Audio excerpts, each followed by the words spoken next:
Genèse chapitre 27. Alléluia. Genèse chapitre 27. Nous lisons à partir du verset 28. Lisons la parole de Dieu. Genèse chapitre 27, le verset 28 et 29. Nous revenons sur une histoire pathétique. Et je voudrais, selon l'Esprit du Seigneur, revenir sur un pan important ce matin. Regardez l'histoire de Jacob et d'Ésaü. Genèse chapitre 27. Nous lisons la parole de Dieu, on se tient debout. Le verset 27, 28 et 29. Allons-y.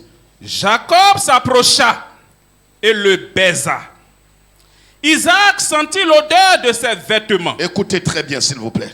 Puis il le bénit et dit, voici, l'odeur de mon fils est comme l'odeur d'un champ que l'Éternel a béni. Que Dieu te donne de la rosée du ciel. Oui.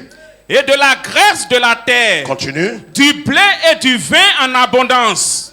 Que des peuples te soient soumis. Soulignez ça. C'est ce qui nous intéresse ce matin. Que des peuples te soient soumis. Et l'autre partie du verset, l'autre phrase. Et que des nations se prosternent devant toi. C'est pas fini. Soulignez ça aussi. Sois le maître de tes frères. Sois quoi? Le maître. Le maître de tes frères. Est-ce que quelqu'un peut dire ça avec nous? Sois le maître de tes frères. Dis ça plus fort que ton voisin. Sois le maître de tes frères. J'ai dit, dis ça avec certitude. C'est pas fini. Et que le fils de ta mère se prosterne devant toi. Que quoi? Et que les fils de ta mère. Les fils de ta mère. On peut le dire ensemble. Les fils de ta mère fassent quoi? Se prosternent devant toi. Maudit soit quiconque te maudira. Et béni soit quiconque te bénira. Que Dieu bénisse sa parole. Vous savez, ce matin, la chose va vous choquer. Voici une bénédiction qu'un patriarche a prononcée sur son fils Jacob. Asseyez-vous.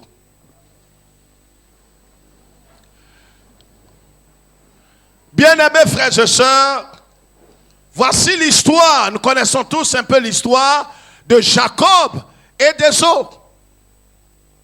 La parole de Dieu dit que les deux enfants étaient dans les entrailles de leur maman et il y avait une lutte constante. Il y avait une perturbation dans les entrailles de cette femme. Écoutez-moi très bien, frère. Leur maman s'appelle Rebecca. Rebecca va aller consulter Dieu et Dieu lui dira, ce sont deux nations qui sont dans tes entrailles qui se battent. Ce n'est pas seulement deux enfants, mais c'est deux nations dans tes entrailles qui sont en train de se battre. Quand ils sortiront de tes entrailles, madame, il y a une chose que vous devez savoir, c'est que le plus petit va dominer le plus grand. Gardez ça à l'esprit. L'histoire nous dit, et nous l'avons déjà étudié ici, alors le temps où les deux enfants devaient naître était arrivé. Alors Jacob et Ésaü sont nés. Lève la tête s'il te plaît, ça va me faire plaisir. Ils sont nés. La Bible dit que pendant que les deux naissaient, la prophétie s'est accomplie. Ça veut dire que le plus grand était Ésaü. Le plus petit est Jacob. Mais en naissant, qu'est-ce qui s'est passé? Le plus grand a sorti sa tête des entrailles de sa mère, mais le plus petit, selon la Bible, a attrapé le talon de son frère. Or, sur la terre, ici, Dieu a établi un principe, et nous l'avons déjà vu, ce n'est pas simplement avec la tête, mais c'est avec le pied qu'on possède le sol. Donc, Le plus grand sort sa tête et le plus petit qui est derrière attrape son talon pour dire c'est vrai ta tête est sortie mais tu ne posséderas pas le sol. Or la Bible dit tout lieu où foulera la plante de tes pieds c'est ce lieu-là que je te donnerai en héritage. Quelqu'un dit amen. On connaît l'histoire, comment ça s'est passé. Alors ils sont nés, ils ont grandi. Et la Bible dit qu'un jour, pendant qu'ils étaient là sous leur tente, j'ai dit c'est chaud pour vous rappeler, pour revenir sur ce que Dieu a mis sur mon cœur aujourd'hui. Et qui va nous aider à comprendre qu'il faut faire très attention. Qu'est-ce qui va se passer? La parole de Dieu dit que un jour, Ésaü avait été au champ.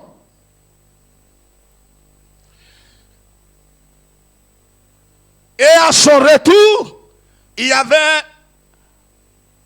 des lentilles qui avaient été préparées par son frère Jacob. Et quand ils sont arrivés,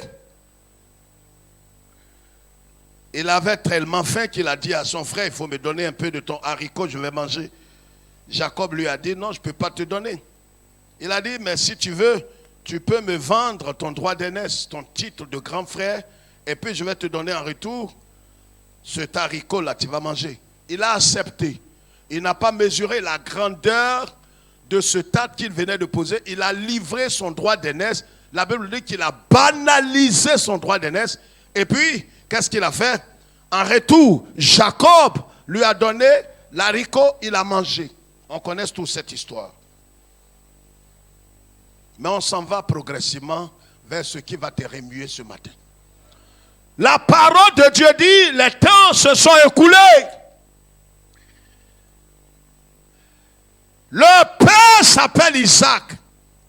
Isaac a été béni par Abraham.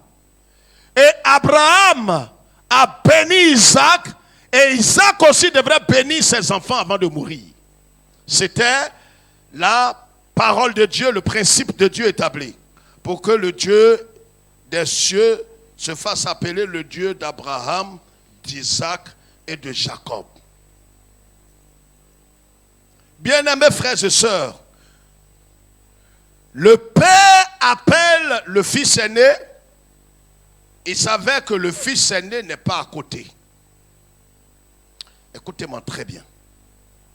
Vous savez, il y a des choses importantes que Dieu peut décider d'accomplir dans votre vie. Et au moment où il veut accomplir ces choses dans votre vie, il savait que vous n'êtes pas à côté.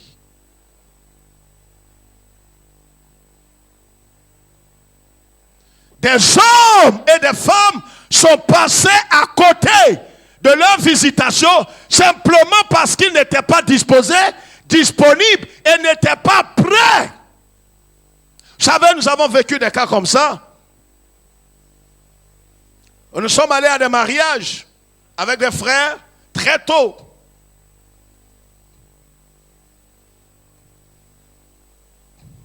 Il était prévu que nous passions aux alentours de 11 heures. Mais Dieu qui est souverainement souverain et qui est grand et qui est puissant. La Bible nous dit que notre Dieu est un Dieu qui agit de façon souveraine. Il y avait un monsieur qui devrait passer avant nous. Je ne parle pas de mon mariage, je parle d'un mariage où nous sommes allés, un frère qui devrait se marier. Lui devrait passer à 10 heures. Il savait que la femme n'est pas encore arrivée. Et comme il ne peut pas se marier tout seul, on nous a dit, monsieur, vous qui devrez passer à 11 heures là, venez. Vous allez passer. Il y a des choses que Dieu décidera d'accomplir dans ta vie, accomplir dans ton foyer, accomplir dans ton travail. Mais si tu n'es pas disposé et disponible, ce que Dieu veut faire va t'échapper. Tu diras certainement que Seigneur, pourquoi est-ce que tu ne m'as pas averti? Mais Dieu t'a parlé. C'est pourquoi l'enlèvement va se faire de façon soudaine. Dieu a donné déjà des signes qu'on appelle des signes annonciateurs, des signes importants. Mais le jour J, Dieu n'enverra pas de message à quelqu'un pour dire c'est aujourd'hui je vais faire l'enlèvement. Quelqu'un m'entend? J'ai dit, est-ce que quelqu'un parmi vous m'entend? C'est pourquoi, voyez, la Bible dit que nous devons être prompts, nous devons être disposés, nous devons nous préparer, nous devons être toujours prêts, car nous ne connaissons ni le jour, ni l'heure. Est-ce que tu es prêt? Est-ce que tu es proche du Seigneur dans le temps? Ton retard te perdra un jour.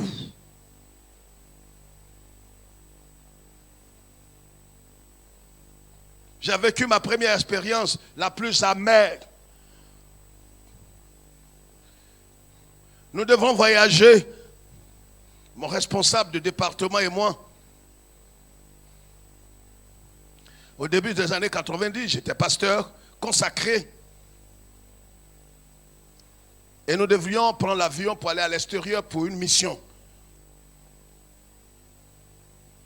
J'ai toujours aimé l'heure. J'ai toujours voulu être à l'heure. Sur le billet d'avion, il nous a dit que nous devons être à l'aéroport 2 heures avant. À 4 heures du matin, je suis allé voir mon responsable pour lui dire avec tout le respect, pasteur, nous devons être à l'aéroport. Soyons là-bas au plus grand temps à 6 heures. Il m'a dit non, c'est la première fois pour toi de voyager, ne sois pas pressé. On va arriver tout de suite. Nous étions à Yopougon, grand quartier d'Abidjan. Je vous dis ces choses pour avertir certains d'entre nous. Vous savez, un temps viendra où ce que Dieu a prévu depuis des années que tu attendais peut t'échapper.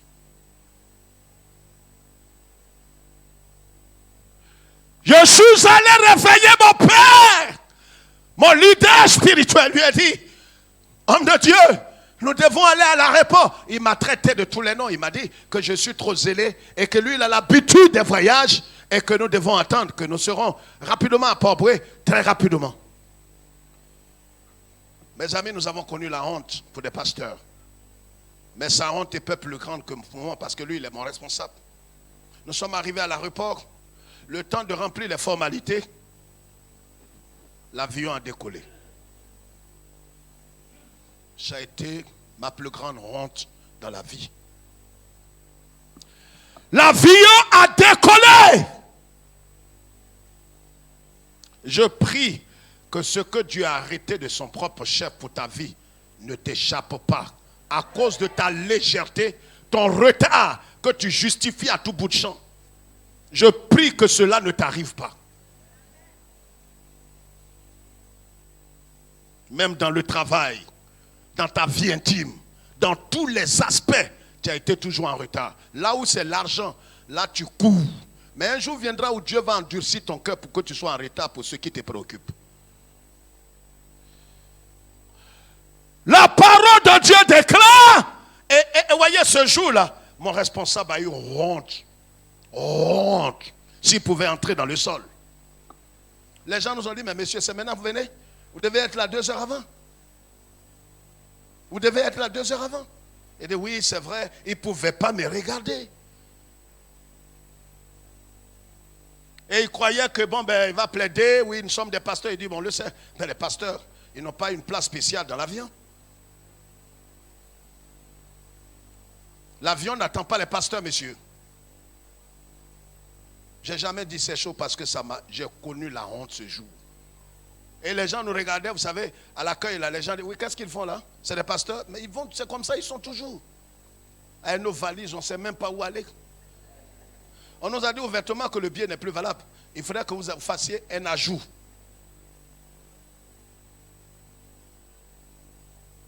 C'était la honte. Vous savez, quand vous avez banalisé quelqu'un qui vous a donné des consignes, des principes, qui vous a donné des conseils que vous avez sous-estimés, quand le malheur vous atteint, vous n'avez pas la force de regarder cette personne. Je prie que ce ne soit pas ta portion.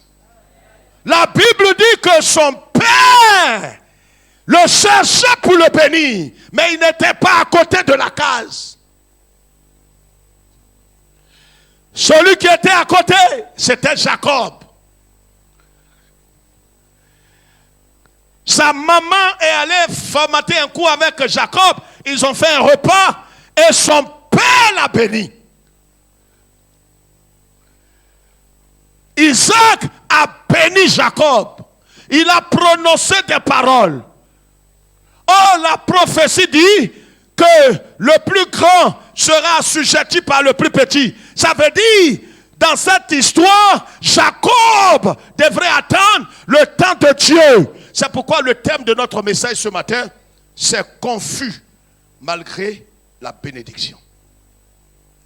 Confus malgré la bénédiction. Humilié, abaissé, traîné dans la boue malgré la bénédiction. Il y a une chose que nous devons comprendre, frère. Quand nous ne permettons pas à la croix de Christ de faire son œuvre dans notre cœur, dans notre caractère, et que nous nous précipitons, nous nous entêtons, nous allons avant le temps Kairos pour recevoir ce qui nous est destiné, nous allons progresser, mais nous serons confus. Tu peux recevoir le mariage que Dieu t'a promis. Tu peux le faire avant ton temps. Tu peux le faire sans avoir permis à la croix de faire son œuvre dans ta vie, dans ton caractère. Tu vas aller avec les tares. Dieu n'a pas fini son œuvre. Mais tu as trouvé que le temps de Dieu est trop lent. Ça dure trop. Jacob a été béni par son père. Jacob a été arrosé. Jacob a été soumis à l'esprit de grâce.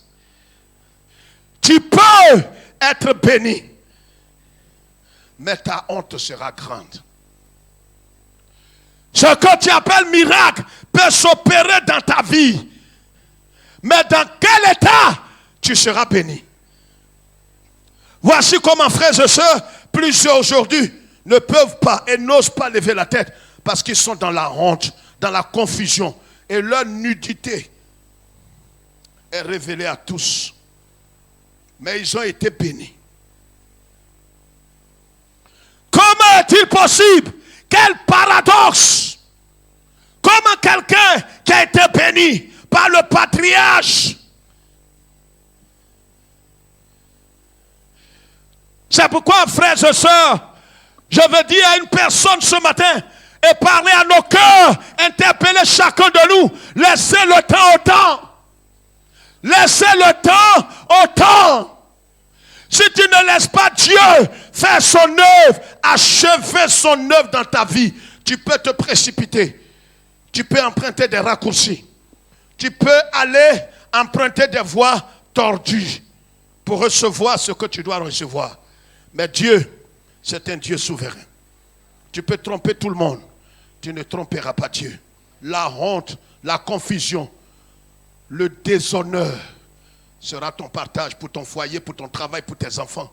Parce que tu n'as pas voulu attendre le temps de Dieu, où Dieu voulait utiliser ce temps pour te façonner, créer en toi véritablement les sentiments qui étaient en Christ. Tu n'as pas voulu attendre ce temps, mais tu as reçu le miracle, tu as reçu la bénédiction. C'est bien. Mais attends-toi à la confusion. Et c'est ce qui va faire que les gens douteront de ce que tu as reçu de Dieu. Ils iront jusqu'à dire, est-ce que réellement tu as été béni par Dieu?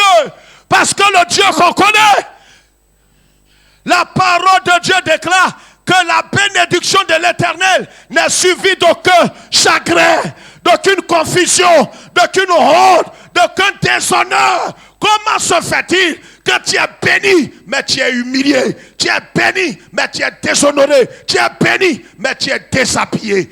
Comment se fait-il? Je prie que ce ne soit pas ta portion. Laisse le temps au temps. Ne t'ajoute pas, ne te presse pas et n'emprunte pas des raccourcis. Genèse 33.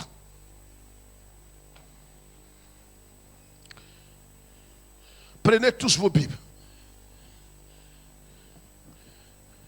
Jacob a été béni.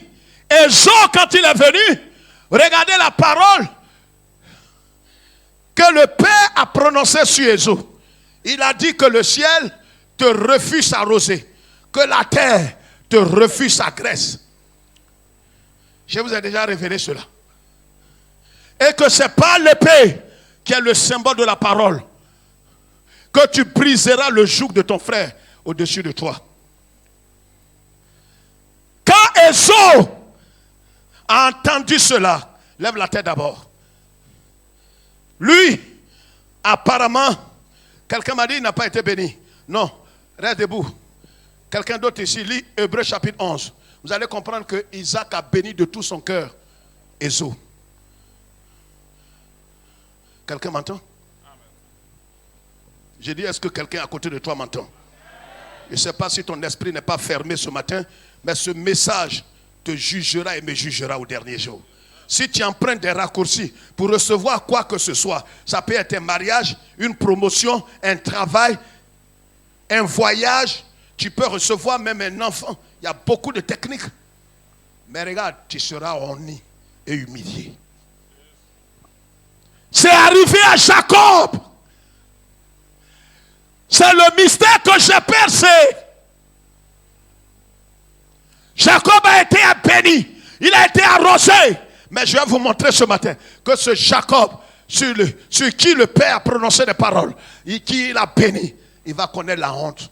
Et regardez ici, levez la tête. La malédiction qui était cachée derrière la bénédiction. Où son père a dit qu'en vérité, les fils de ta mère vont se prosterner. Je vais vous dire que cela va se retourner contre Jacob. Ce que on a prononcé sur toi, en pensant à tes ennemis, ça peut se retourner contre toi-même. Je vais vous montrer ça ce matin. Et c'est ce qui fait que certains sont misérables et malheureux. La parole dit, les fils de ta mère vont se prosterner. Mais les filles de sa mère ne vont pas se prosterner d'abord. C'est Jacob lui-même. Le malheur va l'atteindre. Regarde, l'état de ton cœur va se retourner contre toi. Je t'annonce ça ce matin. Ton entêtement va se retourner contre toi. Cet homme qui a été béni, cet homme qui a reçu la bénédiction du patriarche, partout où il passe que les gens vont se prosterner. Ce n'est pas maintenant. Ils ne se prosterneront pas. Je ne comprends pas. On a dit que j'allais me marier. Vraiment, les années qui suivent, on m'a dit que j'allais connaître un mariage heureux. Non, tu peux te marier, mais tu peux te marier dans la chair et pas selon le temps. Tu as fait un arrangement. Ce mariage va se redresser contre toi-même. Ça dépend dans quel esprit et dans quelles conditions tu as fondé ce mariage. Dans quel esprit et dans quelle pensée tu as possédé ce travail. Le temps de Dieu est le meilleur.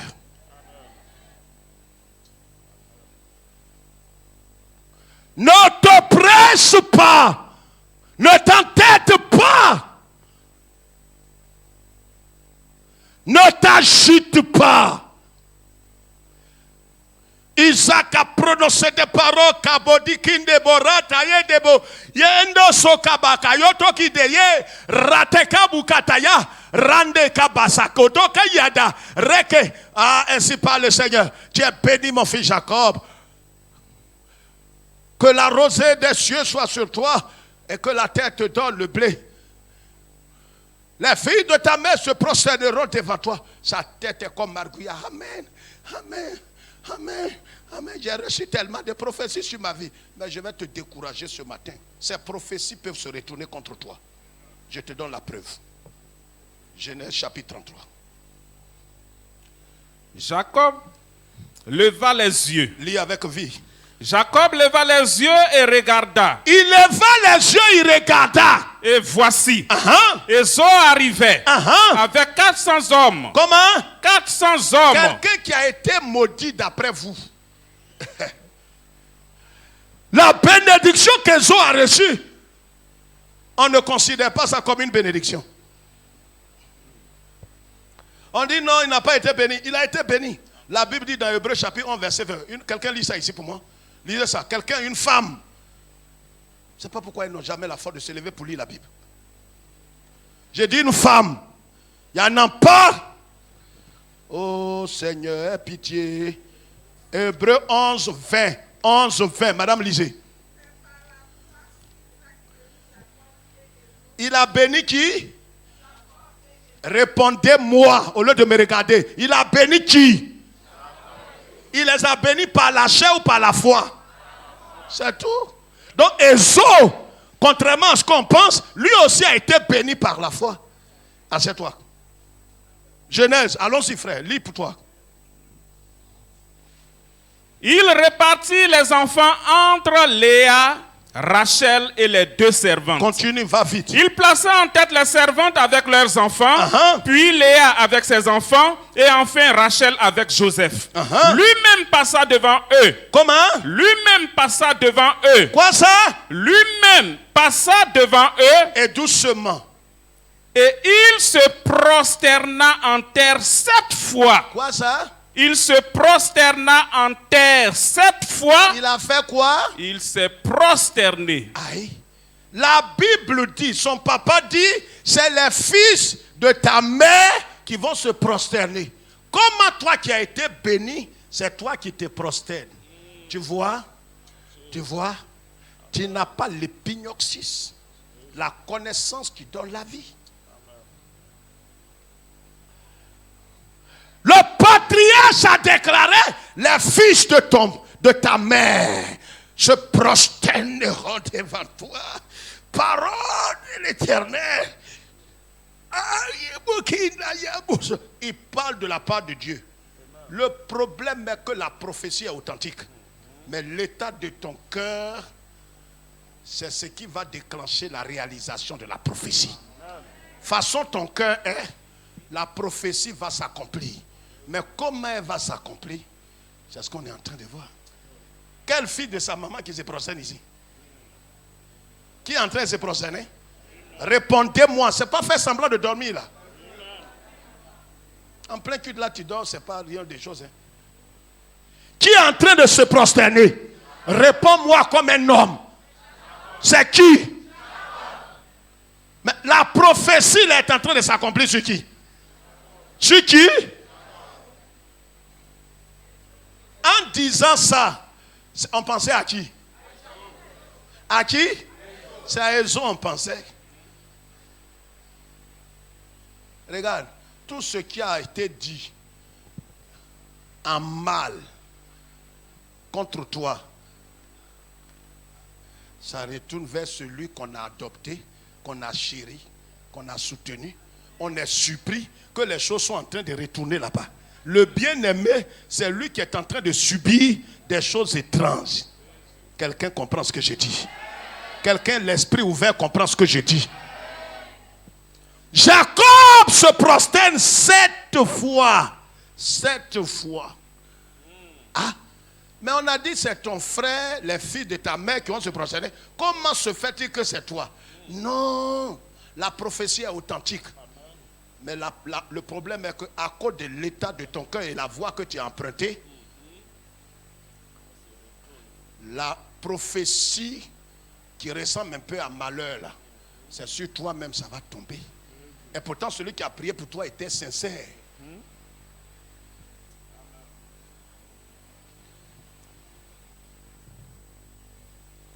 Comment celui qui est béni de Dieu, il peut être confus? Voilà le paradoxe. Non seulement il se prosterne 7 fois. Regarde, si tu n'attends pas le temps de Dieu, tu seras honni, tu seras déshonoré. Tu recevras le miracle, mais ce miracle va te déshonorer. Attends le temps de Dieu. Dieu a bien dit que le fils, le dernier, va assujettir le plus grand. Mais il devrait attendre que cette prophétie-là s'accomplisse en son temps. Mais il a voulu anticiper les choses. Regarde, quand tu veux anticiper ton miracle, ton mariage, ton voyage, ton travail, ta promotion et tout ce que tu sais, ça va se retourner contre toi. On va t'accepter dans le travail, mais tu seras surpris de voir le malheur s'abattre sur toi. Et tu diras, mais pourtant Dieu m'a béni. Oui, il t'a béni. Mais la précipitation, l'entêtement de ton cœur ne doit pas rester impuni. Jacob, il est surpris de se voir lui-même se prosterner devant son frère qui devrait se prosterner. Que ce jour soit mémorable dans ton esprit. Et que cette parole ne s'accomplisse pas sur toi comme ça s'est accompli sur Jacob. Lui qui s'attendait à ce que son frère se prosterne, la prophétie s'est attaquée à lui-même. La malédiction des eaux, là, entre guillemets, c'est sur lui-même c'est tombé.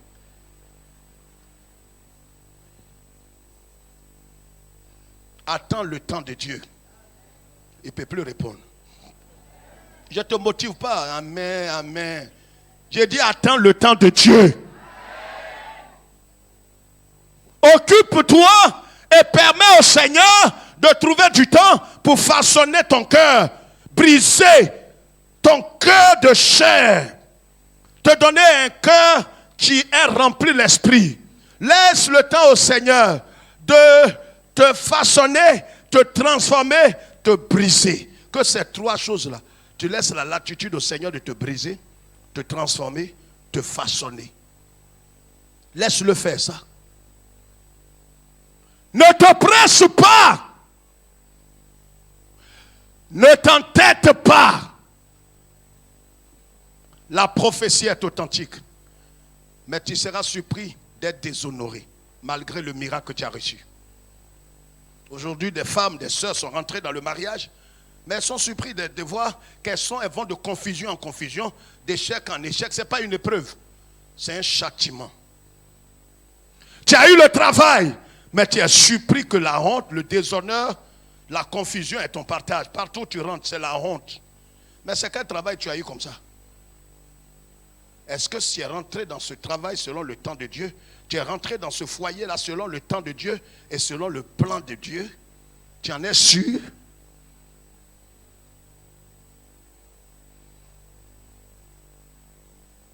Il a pris tout ce qui était à Ésaü.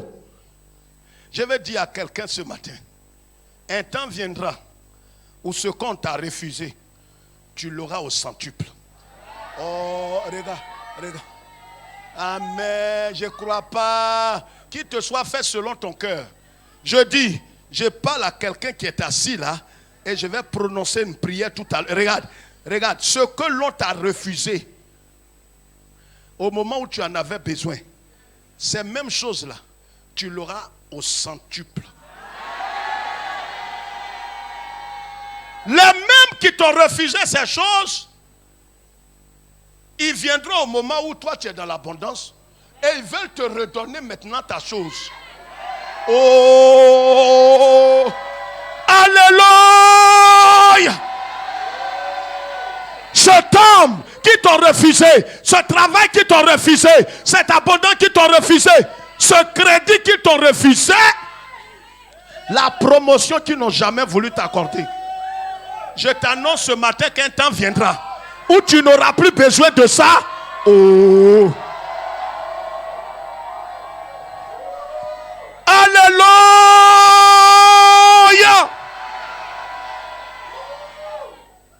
Lis le verset 7 et 8. Lis. Léa et ses enfants s'approchèrent aussi et se prosternèrent. Non seulement lui. Regarde comment la honte est grande. Tu peux t'abaisser pour saluer ton patron. Mais tellement Dieu veut te mettre dans la honte. Ta femme se prosterne. Tes enfants se prosternent. Ta tribu tout entière se prosterne. La honte se généralise sur ta maison. Ton fils qui va à l'école, quand il recevait ton miracle là, il n'était pas là. Où tu as emprunté des raccourcis pour recevoir ça. L'enfant est né. Il est au CE2. Il est au CE1. Il est en 6e terminale. Le problème qui va là-bas, la honte est sur lui. Il ne sait pas d'où vient tout ça. Ça vient de son papa, qui n'a pas attendu le temps de Dieu pour rentrer dans le miracle. Dis à quelqu'un, coude les deux, dis c'est de vous, il parle comme ça. Coude-les, n'aie pas peur d'eux. Dis ne fais pas comme Jacob. Ne sois pas charnel. Tu veux les miracles en même temps et mieux là. Tu seras déshonoré malgré la bénédiction.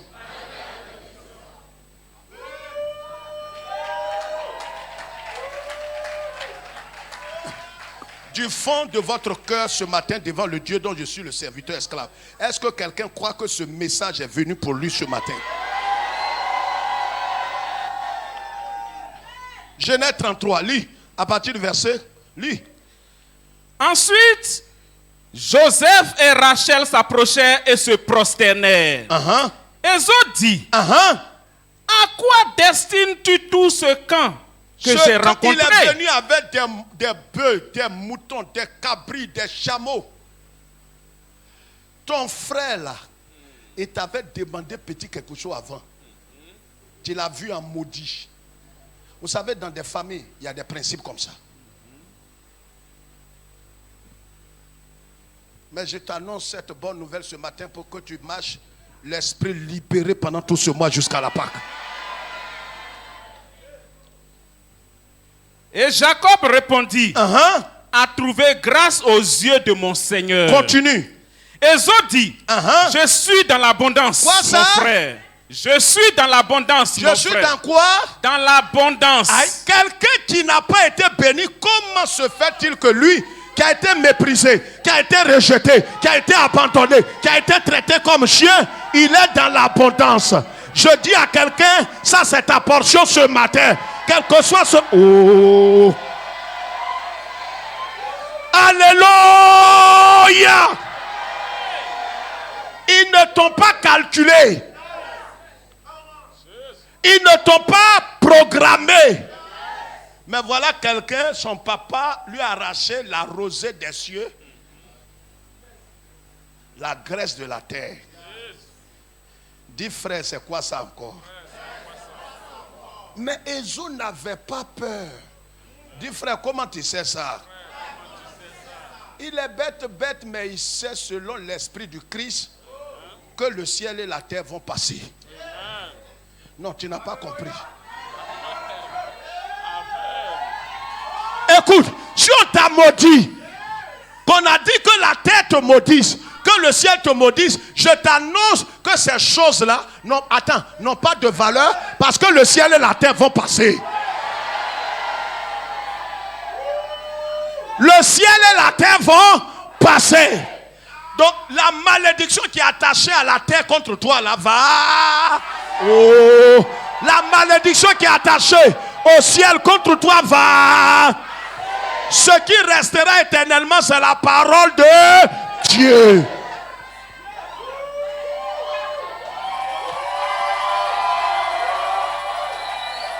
Ésaü, il est méprisé, il est incompris. C'est l'histoire de quelqu'un parmi nous.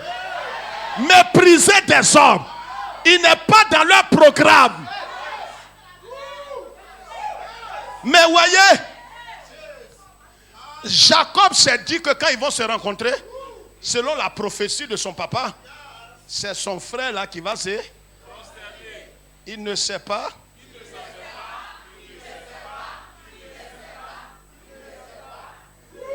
Que la prophétie là va retourner. Attends donc le temps de Dieu.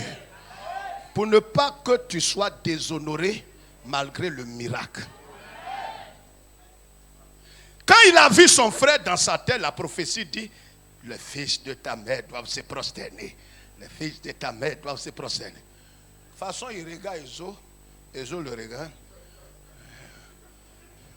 Il y a des choses, le regard même parle. Quand Ésaü l'a regardé, il s'est dit que son frère doit appliquer la prophétie. Il ne sait pas que c'est lui-même qui va appliquer la prophétie. Je t'annonce que cela arrivera dans ta vie.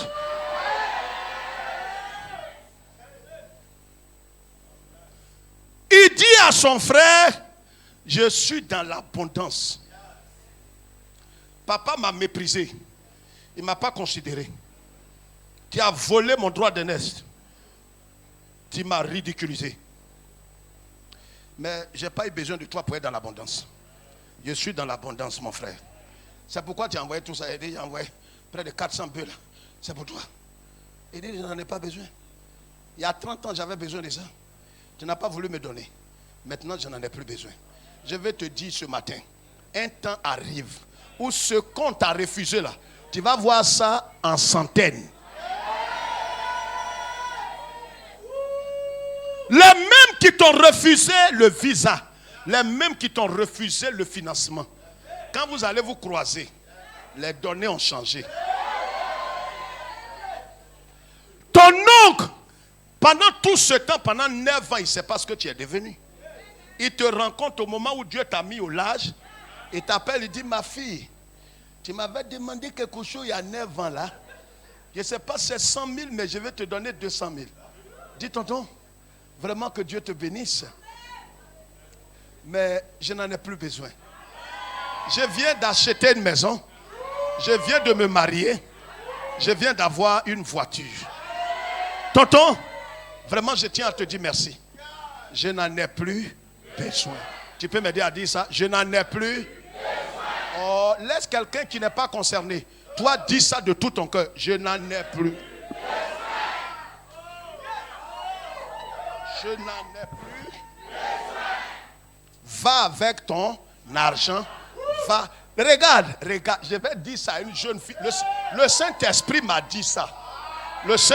Regarde, le monsieur qui a brocardé ton cœur, qui a brisé, broyé, il s'est dit que tu allais te suicider. Je t'annonce, le jour où vous allez vous croiser, tu serais déjà marié.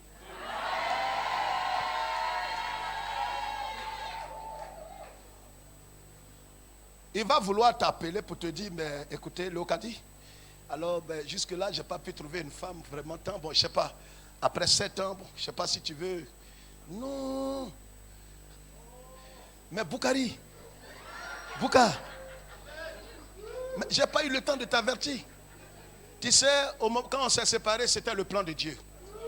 J'ai passé un temps d'épreuve, d'humiliation, de déshonneur, de brisement. J'ai pleuré. Notre séparation a été dure pour moi. Mais je vais t'annoncer que vraiment que Dieu te bénisse. Parce que si tu ne m'avais pas laissé, je n'allais pas rentrer dans ma destinée.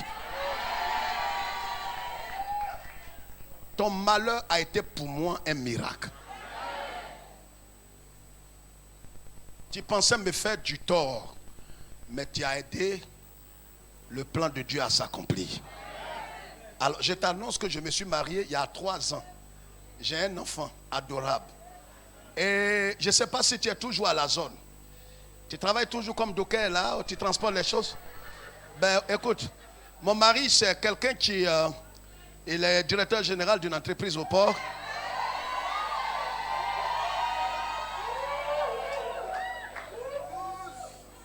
Ce que je suis en train de dire va s'accomplir dans la vie d'une jeune fille. Alors, donc Boukari, écoute, j'ai pensé à toi quand tu m'as appelé et tu m'as dit, bon ben voilà, que tant, honnêtement, ben, c'est un plaisir pour moi. Oh, il est abattu. Et pendant que tout ce temps-là, tu es resté comme ça. Mais il fallait que les gens te jettent pour que Dieu te ramasse. Oh, regarde, tant que tu es dans leurs mains, comment Dieu va aller te prendre? Il faut qu'ils te jettent. Si tu n'es pas encore jeté, laisse-les te jeter. Pour ne pas qu'il dise Dieu allait voler. Dieu ramasse. C'est pour ça que le chant dit, il a ramassé. Il ne va pas te prendre en main de quelqu'un. Lui qui voulait de toi, il t'a jeté. Dieu te ramasse. Il te lave d'abord, il t'arrange. Il ne te positionne pas comme ça. Arrangement là, ça peut mettre 4 ans. Dis je prends.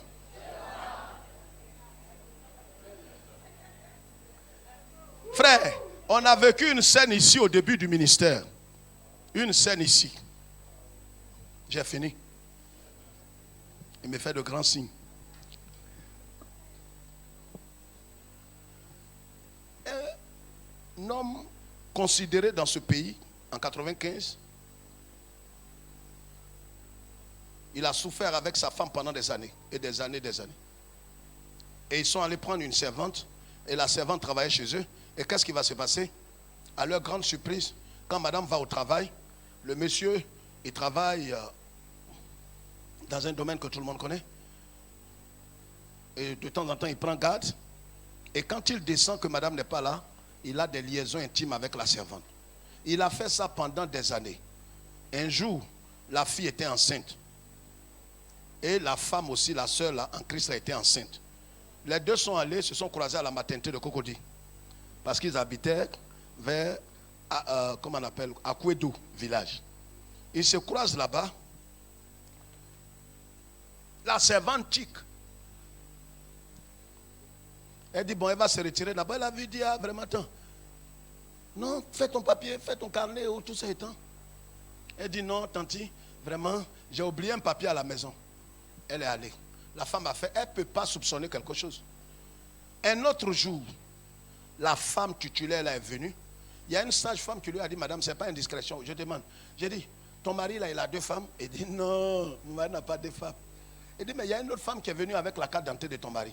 Ce n'est pas ton mari qui s'appelle comme ça, qui est comme ça, qui fait ça. Il dit, si. Il dit, mais voilà, ça photocopie de la carte d'identité. Il dit, non, certainement c'est pour moi. Il dit, non, madame. Il y a une jeune fille qui vient ici qui est enceinte aussi de ton mari. La femme tombait des nues. Elle a cherché à me voir parce que je prêchais sur Fréquence Vie. Elle est venue. Je lui ai dit, bénis le Seigneur. Elle dit, pasteur, il ne peut pas bénir. Je lui ai poignardé la fille. Elle dit, poignarde pas. On poignarde pas. Accepte l'humiliation, abaisse-toi. Frère, la fille, il savait que quand le monsieur achète les habits de bébé là, il a acheté 2. À la fin, tout est révélé. La femme veut parler. Le monsieur l'a mis dehors. Il n'était pas marié encore légalement. L'a mis dehors. Après près de 15 ans de vie commune, il a dit, garde la servante. Frère, regardez ce que Dieu va faire. La sœur, dans ses prières, dans ses pleurs, dans ses lamentations, un homme l'a vu, l'a aimé. Elle a dit, elle ne veut pas. Le monsieur dit, je vais te marier légalement. Ils sont allés demander pardon à son premier mari. Et elle dit, il ne veut pas. Ils ne sont pas mariés légalement. Il a doté. Ils ne sont pas mariés légalement. Le monsieur dit, je t'ai déjà dit, je ne veux plus de toi. Il a gardé la servante. C'est comme ça la sœur en Christ, elle s'est repentie. Elle est allée voir le monsieur qui veut l'épouser. Le monsieur l'a épousée légalement. Mais ce que vous ne savez pas,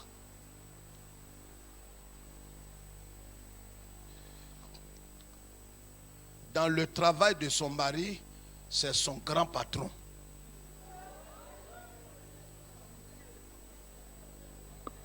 Ils se sont mariés légalement.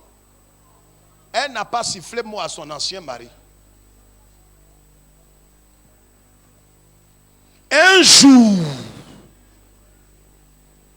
le grand patron appelle son ancien mari à son bureau pour lui présenter sa femme. Attendez, pour qu'il l'accompagne faire des courses.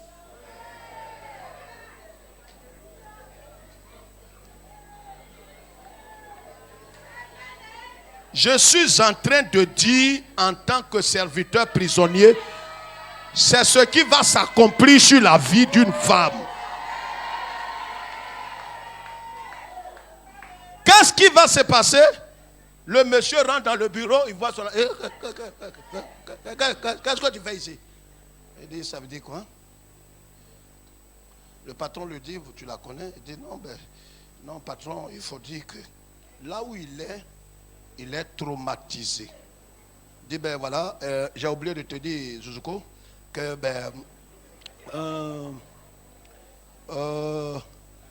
la période où j'avais voyagé, il t'a dit que j'allais me marier. Alors voici ma femme qui est là, on s'est marié légalement. C'est une femme qui a connu tellement de traumatismes et je l'ai vraiment aimée. Et chérie, aujourd'hui vraiment je l'aime plus que tout. C'est devant l'ancien mari là, on dit tout ça. Regarde, ceux qui pensaient t'avoir rejeté t'ont rendu service. Oh. Dis, soyez bénis, vous qui m'avez rejeté. Est-ce que tu comprends pourquoi Yeshua dit de bénir ses ennemis? Dis, frère, je comprends ça ce matin. Il dit au monsieur là, il faut l'accompagner, tu vas faire des courses. Et après, je t'envoie prendre des charbons. Chérie, où tu voulais prendre, elle dit non, sur la route à l'épée, là, il y a des charbons. Oui, tu vas chercher les charbons et des bananes, tu envoies à ma femme. Tu connais chez moi, tu envoies ça à la maison. Le jour que j'ai vu la sœur là, on s'est croisés vers Fréquent Vie. Pasteur. Il a dit, il y a quoi? Il dit, pasteur, le Dieu que tu pries est... Il a dit, il y a quoi, ma soeur? Parce que tout ce temps, je n'étais plus revu. Il dit, le Seigneur m'a ouvert une porte. Pasteur, si elle te dit, tu ne vas pas croire. Tu ne vas pas croire. Est-ce que tu sais que l'homme que j'ai marié, c'est le grand patron de mon ancien mauvais homme là? Femme, tu elle n'oublie pas, hein?